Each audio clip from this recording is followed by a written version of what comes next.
Pavargai grūstis sausakimšuose troleibusuose ar laukti amžinai vėluojančių taksi? Turėti nuosavą automobilį atrodo per daug nepraktiška, o dideli stovėjimo aikštelių mokesčiai kelia galvos skausmą? Tauso gamtą, laiką bei pinigus. Kai automobilio prisireikia čia ir dabar, rinkis CityB. Automobilių dalinimosi paslauga CityB tau leidžia naudotis naujų automobilių tada, kai jo reikia. Ir tiek, kiek jo reikia. Nors ir 5 minutės. Jokių popierinių sutarčių ar ilgalaikių įsipareigojimų. Tau tai reikia turėti galiojantį vairuotojo pažymėjimą bei išmanųjį telefoną. Užsiregistruok internetu.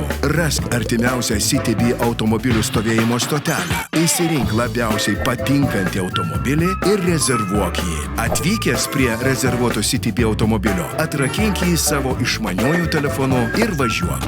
Visą rezervacijos laiką tu automobilio savininkas, tad savo kelionės tikslą nevaržomai pasiek tau norimų maršrutų. Mokėk tik už laiką, kada naudojasi automobiliu. Pirmuosius 50 kiekvienos kelionės kilometrų CityB dovanoja. Jokių papildomų mokesčių. Į kainą iš anksto įskaičiuotos ir automobilio kuro, draudimo bei techninės priežiūros išlaidos. Kai automobilio nebereikia, tiesiog pastatyk jį į artimiausią CityB stovėjimo aikštelę ir vėl užrakink savo telefonu. Jokių užstatų ar painių sutarčių. Už visas CityB paslaugas sumokėk tau patogiausių laikų. CityB imu ir važiuoju.